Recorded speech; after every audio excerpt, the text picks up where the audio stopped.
naman sa Maynila ang tatlong individual na gumagawa at nag-aalok ng mga pekeng PWD IDs.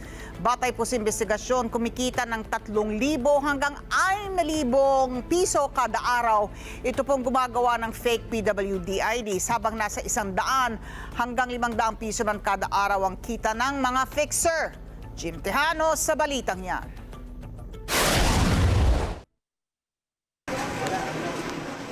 Arestado sa ikinasang entrapment operation ng tatlong individual na sangkot sa pamimeke ng PWD ID cards.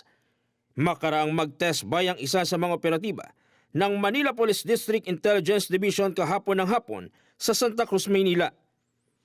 Nag-ugat ang lahat matapos makatanggap ng reklamo ang nasabing departamento dahilan upang ikasa ang operasyon.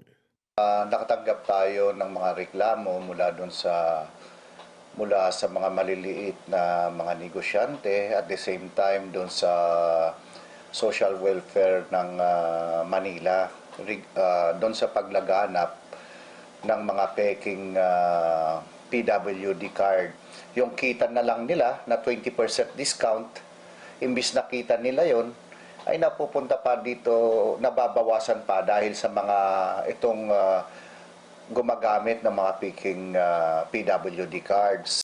Bukod sa Maynila, umaabot rin sa mga kalapit na lungsod gaya ng Pasay, Parañaque, Las Piñas at iba pang karatig probinsya gaya ng Bulacan ang nasabing serbisyo ng mga ito.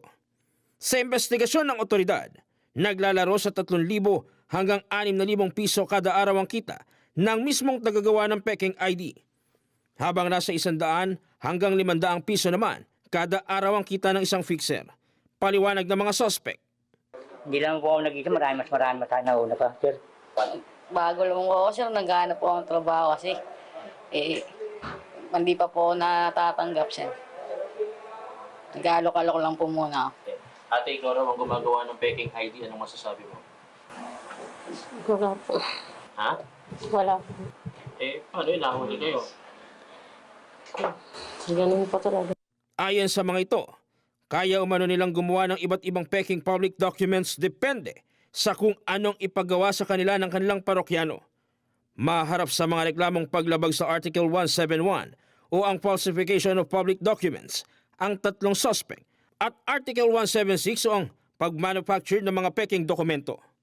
Jim Tejano, para sa mata ng Agila, matatag, matapang, matapat.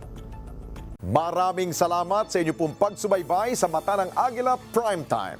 Para malaman ang matatag, matapang at matapat na mga balita, i-follow lamang at mag-subscribe sa AtNet25 TV.